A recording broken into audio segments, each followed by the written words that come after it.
Chloé, réponds-moi. Pourquoi y a-t-il un couple de personnes âgées que je ne reconnais pas vivant dans la maison au bord du lac d'Annecy de 950 000 € que j'ai acheté pour toi? Ces mots ont figé la table animée du repas de famille en un instant. Cling. Un son sec et creux a retenti. En face de moi, mon père, Jean, avait lâché sur son assiette le couteau qu'il tenait fermement. J'ai arrêté ma main à mi-chemin de ma bouche, de la tarte aux pommes sur la fourchette, et j'ai lentement levé les yeux. Le regard de ma grand-mère Marguerite a transpercé l'espace juste derrière moi, clouant sur place ma sœur Élodie, qui était assise avec raideur à côté de moi, puis nos parents. De retour de l'étranger après plusieurs années d'absence, ma grand-mère semblait beaucoup plus stricte qu'auparavant, enveloppée d'une aura qui ne permettait à personne de l'approcher à la légère. « Grand-mère, qu'est-ce que vous venez de dire ?» Ma voix tremblait. Ces mots semblaient bien trop irréels pour quelqu'un comme moi, qui économisait péniblement même pour payer le coût du déjeuner d'aujourd'hui. « Ne m'as-tu pas entendu, Chloé ? Je parle de la maison de vacances au bord du lac, la maison que j'ai achetée pour toi il y a 3 ans pour ton avenir. » Sa voix était calme, mais en dessous, je pouvais sentir quelque chose comme du magma en ébullition. « Grand-mère, n'y a-t-il pas une sorte d'erreur ? » J'ai rassemblé tout mon courage pour parler. Mon cœur battait la chamade. Je ne possède aucune maison. Pas de maison de vacances, pas même mon propre appartement. Je suis pratiquement sans abri en ce moment. J'ai été expulsé de mon studio le mois dernier, et je dors chez des amis depuis lors. Quoi ? Le sourcil de ma grand-mère a tressailli. Je savais que quelque chose n'allait pas. Dès mon retour, je suis allé vérifier l'endroit pour faire une surprise. Tu n'étais pas là. Au lieu de cela, un couple de personnes âgées que je n'avais jamais vu auparavant a répondu à la porte. Ils ont dit qu'ils étaient les parents du mari d'Élodie, Marc. Élodie, aurais-tu l'obligeance d'expliquer ce qui se passe? Du coin de l'œil, j'ai vu la main de ma sœur Élodie trembler alors qu'elle tenait son verre de vin. Élodie. Je me suis tourné vers elle. Ses yeux erraient partout, sa respiration était rapide et superficielle. Grand-mère. S'est écriée Élodie, presque en hurlant. Cela doit être une sorte d'erreur. Vous vous êtes peut-être trompé d'adresse.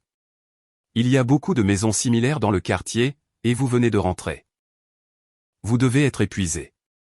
C'est vrai, maman, est intervenue ma mère, Hélène. Des perles de sueur pointaient sur son front. C'est juste le décalage horaire. Vos souvenirs se mélangent. Allez, venez. Le rôti est en train de refroidir. Taisez-vous. Le cri de ma grand-mère s'est abattu sur les mots de ma mère comme un coup physique. Malgré son âge, sa voix était si puissante que tout le monde à table a tressailli. Mon esprit ne me fait pas encore défaut. L'adresse, l'extérieur, c'était exactement la maison pour laquelle j'ai signé le contrat. Et plus que cela. Ma grand-mère a fouillé dans son sac à main, en a sorti une photographie et l'a fait glisser sur la table. Voici ce que les parents de Marc, qui vivaient dans cette maison, m'ont dit, nous séjournons dans cette demeure appartenant à la femme de notre fils, Élodie. Au moment où ces mots ont été prononcés, le visage d'Élodie a perdu toute couleur. Sur la photo se trouvait un magnifique manoir au bord du lac, et devant celui-ci, souriant face à l'objectif, se tenait Élodie, son mari Marc et ses parents. Devrions-nous demander une explication pour cette photo ? A demandé grand-mère. Face à des preuves irréfutables, l'air dans la pièce est devenu lourd et pesant. J'ai regardé la photo, doutant de mes propres yeux. C'était l'endroit exact qu'Élodie avait publié sur les réseaux sociaux avec la légende ma nouvelle maison de vacances à l'époque où je m'épuisais à cumuler 3 emplois à temps partiel. C'était ma maison ? Que se passe-t-il ? Je me suis levé. Maman, papa, qu'est-ce que cela signifie ? Grand-mère a acheté une maison pour moi. Alors pourquoi est-ce que je vis comme une sans-abri en ce moment ? À ma question, mon père a détourné le regard avec embarras. Maman, c'est compliqué. Aujourd'hui, c'est un jour de fête. Parler d'argent lors d'un dîner de famille n'est pas vraiment approprié, n'est-ce pas ? Demain, nous pourrons nous asseoir dans mon bureau et en discuter correctement. Ma grand-mère l'a coupé froidement. Non, nous allons tout tirer au clair ici et maintenant.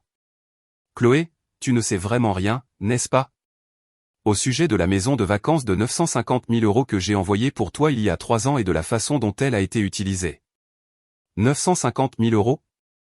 La pièce s'est mise à tourner. Le solde de mon compte bancaire, quand je l'ai vérifié ce matin, était de 12 euros. Travailler dans 3 emplois, sacrifier mon sommeil, seulement pour voir tout disparaître dans les remboursements de prêts étudiants et les dépenses courantes, près d'1 million d'euros était un chiffre que je ne pouvais même pas imaginer. Je ne sais rien. Je n'ai jamais vu de maison de vacances, et on ne m'a jamais dit une seule fois que quelqu'un en avait acheté une pour toi. À mes mots, l'expression de ma grand-mère s'est légèrement adoucie, une pointe de pitié traversant son visage. Mais elle a disparu tout aussi vite, remplacée par un regard dur alors qu'elle se tournait vers mes parents. Jean, Hélène, vous m'avez dit ceci, n'est-ce pas? Chloé est mentalement instable et incapable de gérer une grosse somme d'argent. Jusqu'à ce qu'elle devienne indépendante, nous agirons en tant que ses tuteurs et gérerons cette maison de vacances en son nom. Quoi? Je n'en croyais pas mes oreilles. Attendez une seconde. Maman, papa, quand ai-je été mentalement instable? J'ai obtenu mon diplôme en étant major de ma promotion et j'ai travaillé avec diligence depuis lors. Je ne vous ai jamais causé de problème, pas même une fois. Chloé, calme-toi, a dit ma mère d'une voix basse. Il n'y avait aucune inquiétude dans ses yeux, seulement un avertissement qui disait « Ne dis rien d'inutile. Tu es surexcité en ce moment. Tu vois, c'est exactement ce que je veux dire par instable. N'osez pas. » Je me suis levé brusquement. Ma chaise a basculé derrière moi dans un grand fracas. Je suis parfaitement normal. C'est vous qui êtes malade. Quand je ne pouvais pas payer mon loyer, vous m'avez dit que je ne faisais pas assez d'efforts et que je devais être indépendante, n'est-ce pas? Et pourtant, derrière mon dos, vous avez remis une maison à mon nom à Élodie. Chloé, comment oses-tu parler à tes parents de cette façon? A crié mon père, frappant du poing sur la table. Nous l'avons fait pour ton propre bien. Tu n'as pas la capacité de gérer des actifs, alors nous les avons confiés à Élodie. Pour mon propre bien? L'absurdité de tout cela m'a laissé trop engourdi pour même pleurer. Oh, tais-toi un peu. A hurlé Élodie Duval. Une femme banale et ennuyeuse comme toi ne mérite pas une aussi belle maison. Nous en faisions simplement bon usage. Tu devrais nous remercier. Élodie, tu. Ma vision s'est troublée de frustration. Tout mon corps tremblait de rage. C'est cela la famille? Est-ce ce que les gens unis par le sang se font les uns aux autres? Cela suffit. La voix de ma grand-mère a tranché net le brouhaha des cris. Elle s'est levée lentement, s'appuyant sur sa canne, et s'est approchée de moi. Puis elle a posé sa main doucement sur mon épaule tremblante. Chloé a raison. Vous êtes tous pourris. Complètement pourris jusqu'à la moelle. Maman, c'est allé trop loin, a dit mon père, le visage tordu. Nous avons tout fait pour le bien de la famille. Ma grand-mère l'a regardé froidement. Il n'y a pas de famille ici. Il n'y a que des hyènes qui se sont nourries des biens de leur petite fille. Ce soir, tout sera réglé. Elle a sorti un téléphone intelligent de sa poche et a composé un numéro en numérotation abrégée. Entrez, s'il vous plaît. Oui, tout de suite. La porte d'entrée s'est ouverte, laissant entrer une rafale d'air froid nocturne en même temps qu'un homme. C'était Maître Lefebvre, l'avocat personnel de ma grand-mère. Il portait une mallette épaisse. Madame Bernard, j'ai apporté tous les documents comme convenu, a dit Maître Lefebvre d'un ton professionnel, posant une lourde pile de papier sur la table. Qu'est-ce que tout cela signifie? Mon père a reculé d'un pas, titubant. Jean, Hélène et Élodie, a déclaré ma grand-mère. Je vais maintenant passer en revue chaque acte frauduleux que vous avez commis. Page après page. Ne pensez pas un seul instant que vous pourrez vous échapper. J'ai essuyé mes larmes et j'ai relevé la tête.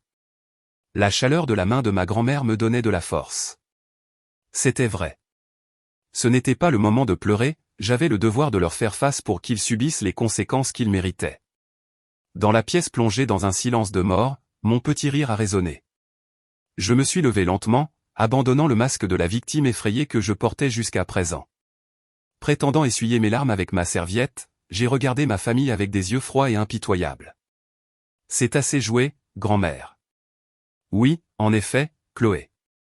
J'ai été très bien diverti, a répondu ma grand-mère, se tenant fermement à mes côtés, sa canne frappant le sol. Mon père, ma mère et Élodie étaient sans voix devant notre transformation soudaine. Hein? Chloé, pourquoi ris-tu? A demandé ma mère d'une voix tremblante. Ne voyez-vous pas? Vous vous êtes fait avoir, leur ai-je dit froidement. J'ai continué sans pitié.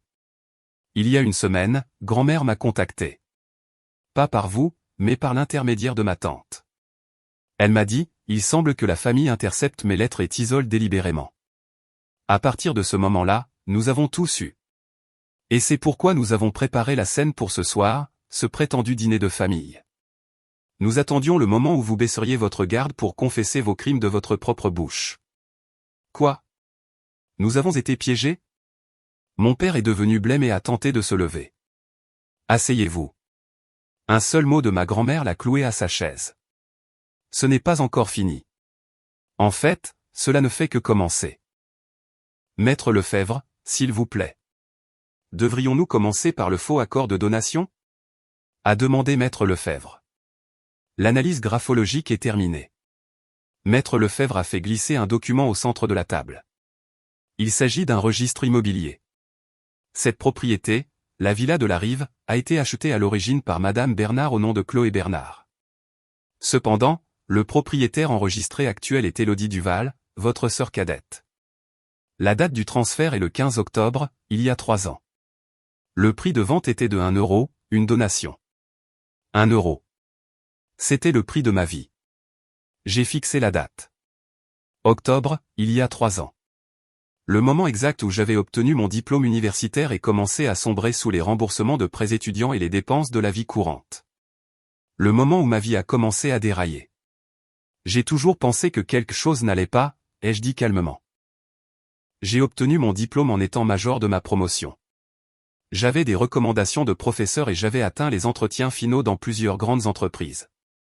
Et pourtant, d'une manière ou d'une autre, chacune d'entre elles m'a rejeté sans explication. J'ai fixé mon père du regard. Ses yeux se sont dérobés. À cette époque, des courriels anonymes ont été envoyés au département des ressources humaines des entreprises que j'allais rejoindre. Des courriels affirmant que Chloé Bernard souffrait d'une grave maladie mentale et qu'elle était une source de problèmes à l'université. De quoi parles-tu? Il a essayé de jouer l'ignorant. Les adresses IP ne mentent pas, papa. Les courriels ont été envoyés depuis cette maison et les horodatages correspondent aux heures où tu étais dans ton bureau. Tu m'as poussé au chômage exprès, n'est-ce pas? Parce que si je devenais indépendante, vous ne pourriez plus continuer à commettre des fraudes en utilisant mon nom. Non, c'était pour ton propre bien. Et vous, maman, ai-je dit en me tournant vers ma mère. Je comprends enfin pourquoi, peu importe mes efforts, je n'économisais jamais d'argent et pourquoi j'échouais toujours aux vérifications pour les cartes de crédit. Maître Lefebvre a produit une série de relevés bancaires.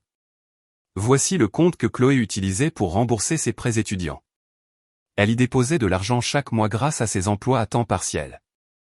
Cependant, les fonds étaient automatiquement redirigés, non pas vers l'agence de prêt, mais vers un compte caché au nom de Madame Bernard. Ma mère a eu un hoquet de surprise. Et pourtant, maman, vous n'arrêtiez pas de me dire que je ne faisais pas assez d'efforts, que je devrais être plus comme Élodie. À cause de vous, j'ai été inscrite sur une liste noire en tant qu'emprunteuse défaillante. Je ne pouvais même pas louer un appartement convenable. Vous avez détruit mon crédit. Vous m'avez forcé à jongler avec 3 emplois tout en vivant dans la peur de finir à la rue. Ma mère s'est couvert la bouche de ses mains tremblantes. Ma pauvreté n'était pas due à la malchance. Ce n'était pas un manque d'effort. C'était une cage soigneusement et délibérément construite par mes propres parents. Et toi, Élodie? Je me suis tourné vers ma sœur. Elle me fixait comme si elle était la victime. Les parents de Marc vivent dans la maison de vacances, n'est-ce pas? Et alors s'ils y vivent? A répondu Élodie en levant le menton. Les parents de Marc ont pris leur retraite et voulaient un endroit calme pour vivre, alors je les ai laissés rester là. Qu'est-ce qu'il y a de mal à cela? C'est mieux que de laisser l'endroit vide. Tu les as laissés rester? J'ai haussé un sourcil. Gratuitement? Bien sûr. C'est la famille. Ne mens pas. J'ai fait un léger signe de tête à Maître Lefebvre. Sans un mot, et a présenté le document suivant. Voici les relevés de dépôt pour un compte bancaire au nom d'Élodie Duval, a lu Maître Lefebvre calmement. Le premier de chaque mois, 4 750 € sont transférés depuis le compte des parents de Marc Duval. Le motif indiqué pour le transfert est loyer. Ma grand-mère a parlé la première. Élodie, ainsi tu as non seulement volé la maison de Chloé, mais tu l'as ensuite utilisée pour soutirer un loyer à tes beaux-parents également? Non, ce n'est pas cela, a hurlé Élodie. C'était des frais d'entretien. C'est une immense maison. Cela coûte de l'argent de l'entretenir. Et les parents de Marc sont riches de toute façon. 4 750 € par mois, ce n'est rien pour eux. Ce n'est pas la question, ai-je dit doucement mais avec force. Tu as pris ma maison sans permission et tu as gagné 4 750 € par mois grâce à elle. Pendant ce temps, moi, la propriétaire légitime, je pouvais à peine me payer de la nourriture pour le lendemain. Tu le savais. Le regard d'Élodie a fui. Maman, écoutez. Mon père s'est penché en avant, essayant d'intervenir. Oui, peut-être que la façon dont nous avons procédé était un peu brutale, mais regardez le résultat. La maison est bien entretenue et les beaux-parents d'Élodie sont heureux. N'est-ce pas bien mieux pour la famille dans son ensemble que de laisser Chloé y vivre seule? Nous pouvons toujours donner un peu d'argent à Chloé plus tard, une indemnité de départ? Non, une indemnité de consolation, et régler l'affaire. Une indemnité de consolation? A répété ma grand-mère d'une voix basse. Le pied du verre de vin dans sa main a craqué de manière menaçante. Quand ma petite fille était sur le point de dormir dans la rue, vous viviez dans le luxe grâce à ses biens. Et maintenant, vous pensez pouvoir régler cela avec de l'argent de consolation? Mais maman, Chloé est encore jeune. Les épreuves forgent le caractère, n'est-ce pas? Taisez-vous. Le rugissement de ma grand-mère a résonné dans la pièce. J'écrivais à Chloé chaque mois. Je demandais, comment va la maison? As-tu des problèmes? Mais je n'ai jamais reçu une seule réponse. À la place, j'en arrêtais pas de me dire, Chloé est tellement instable mentalement qu'elle ne peut même pas écrire un mot de remerciement. J'ai secoué la tête. Pas une seule lettre ne m'est jamais parvenue. Bien sûr que non, a dit ma grand-mère froidement, se tournant vers mes parents. Chaque lettre que j'envoyais était adressée à cette maison. Vous prétendiez que Chloé était mentalement instable et disiez que vous les garderiez pour elle. Et vous ne m'avez jamais donné sa véritable adresse. Vous avez détruit mes lettres et coupé tout contact avec Chloé également, n'est-ce pas? C'est parce que, a crié ma mère, vous sembliez si occupé par votre travail à l'étranger. La raison pour laquelle ma grand-mère et moi ne pouvions pas rester en contact n'était plus un mystère. La distance physique et le mur de malveillance que mes parents avaient construit entre nous, tout se mettait enfin en place, révélant toute la laideur de ce qu'ils avaient fait. C'est assez d'excuses, ai-je dit en prenant une profonde inspiration et en faisant signe à Maître Lefebvre. Confirmons les faits d'un point de vue juridique.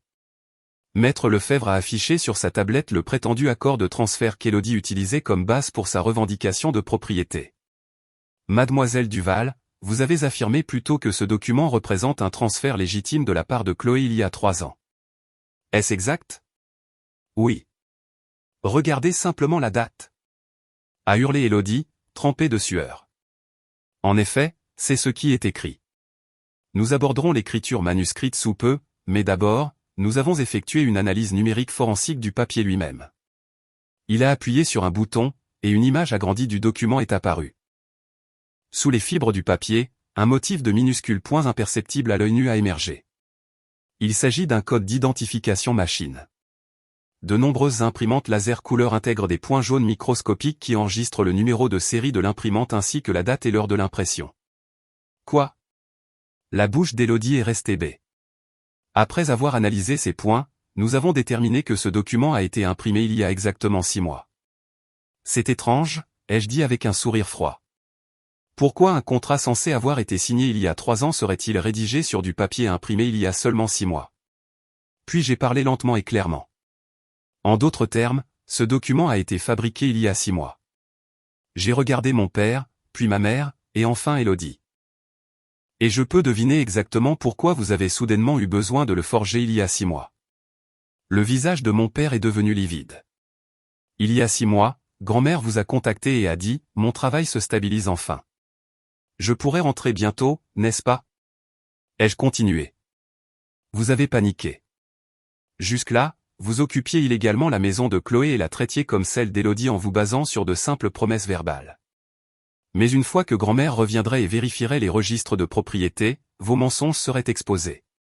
Alors, vous avez forgé des documents à la hâte pour vous donner une couverture légale. Ce n'est pas. Mais si vous m'aviez demandé de le signer, vous auriez été démasqué. Alors Élodie a imité mon écriture et a forgé la signature avec une date d'il y a 3 ans. N'est-ce pas? Mon père s'est pris la tête à 2 mains et a gémi. J'avais vu juste. Pendant 3 ans, ils avaient fait tout ce qui leur plaisait, comptant sur le fait que ma grand-mère ne reviendrait pas. Mais dès qu'ils ont appris qu'elle pourrait revenir, ils ont paniqué et se sont précipités pour fabriquer des preuves. Cette panique est ce qui a conduit à leur erreur fatale. Maître Lefebvre a poursuivi impitoyablement. Selon l'analyse graphologique, cette signature correspond à l'écriture de mademoiselle Élodie Duval avec une probabilité de 99%. Cela constitue un faux manifeste en écriture privée.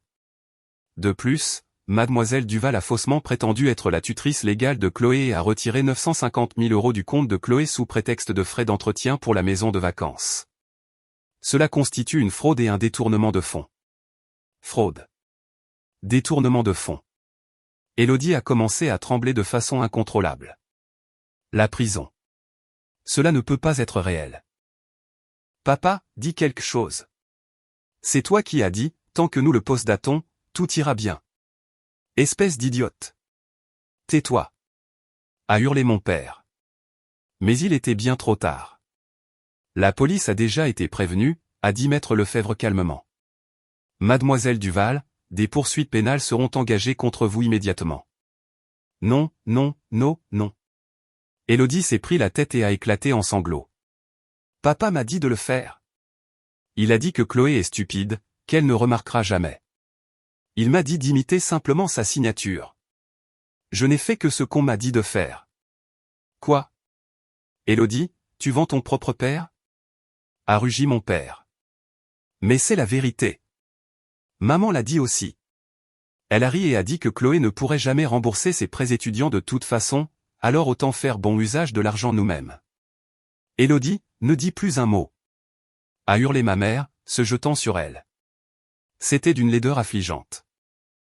Les mêmes personnes qui prêchaient les liens familiaux et l'amour quelques instants plus tôt se lançaient maintenant des accusations, essayant désespérément de se rejeter la faute. Ma grand-mère observait le spectacle avec des yeux froids et a parlé doucement. Cela suffit. À ces mots, les cris se sont arrêtés net. J'ai assez vu votre laideur. Ne souillez pas cette table davantage. Elle s'est tournée vers maître Lefebvre. Monsieur Lefebvre, la révision de mon testament est terminée? C'est exact. Oui, madame Bernard. Maître Lefebvre a produit un nouvel ensemble de documents. Voici le dernier testament. Il révoque entièrement les droits de succession de Jean Bernard, Hélène Bernard et Élodie Duval, ainsi que du conjoint d'Élodie Duval, et désigne mademoiselle Chloé Bernard comme l'unique héritière de la totalité de la fortune. La totalité de la fortune? Ont crié mes parents à l'unisson. Maman, s'il vous plaît, attendez. Tout sauf cela. Nous sommes désolés. Nous avons réfléchi à nos actes. S'il vous plaît. Toute trace de fierté avait disparu. Il ne restait qu'un homme s'accrochant désespérément à l'argent. Ma mère a suivi le mouvement. Je suis désolé, maman. J'ai eu un moment de faiblesse. Je ne le ferai plus jamais. S'il vous plaît, reconsidérez votre décision. Du haut de sa stature, ma grand-mère a répondu d'une voix glaciale, si vous voulez vous excuser, faites-le auprès de Chloé. C'est elle la victime, pas moi. Les regards de mes parents et d'Élodie se sont tournés vers moi en même temps, suppliants, obséquieux, et avec, au fond, cette même certitude déplacée, nous sommes la famille, donc elle nous pardonnera. J'ai lentement levé mon verre de vin et j'ai pris une gorgée. Puis j'ai souri avec douceur. Non, je ne possède aucune pitié. La seule chose que j'ai pour vous est une facture. J'ai accepté le dernier document de la part de maître Lefebvre. Il s'agit d'une demande de restitution pour enrichissement sans cause au cours des 3 dernières années, accompagnée de dommages et intérêts pour préjudice moral.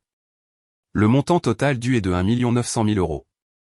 Si le paiement n'est pas effectué d'ici demain, les poursuites pénales suivront immédiatement. 1 900 000 €? A hurlé mon père. Il est impossible que nous ayons une telle somme. Alors vendez ce que vous possédez, ai-je dit froidement.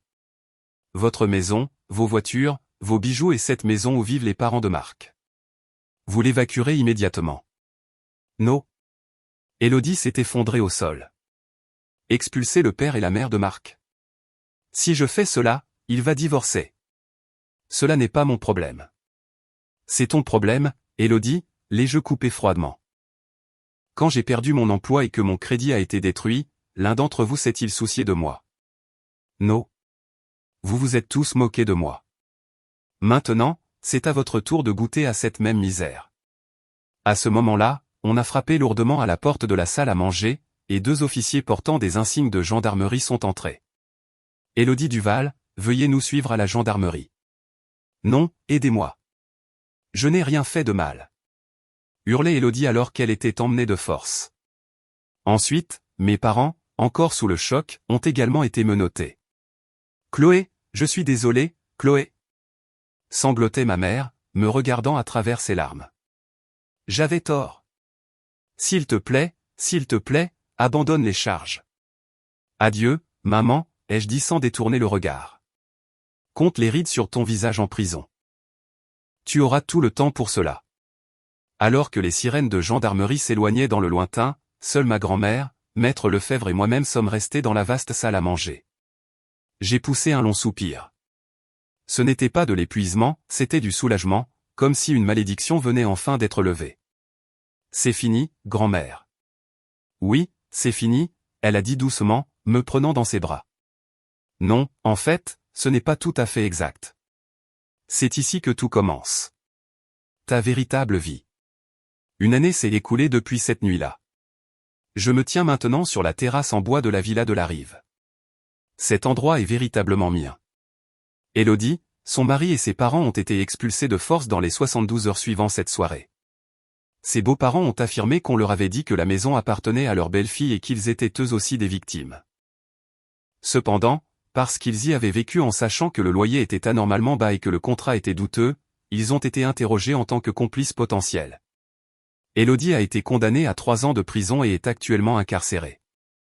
Elle a divorcé de Marc et a été complètement ruinée par les dommages et intérêts et les frais de justice. Mes parents ont perdu toute crédibilité sociale et ont été rejetés par tous les membres de la famille. L'entreprise de mon père a fait faillite, et j'ai entendu dire qu'ils survivent maintenant dans un petit appartement. Mais je ne connais même pas leurs coordonnées, et je ne tiens pas à les connaître. Quant à moi, j'ai lancé une nouvelle entreprise dans cette demeure paisible, du conseil en ligne, de la planification financière et du soutien aux victimes. Quand j'ai commencé à partager mon propre récit éprouvant, la réponse a été immense.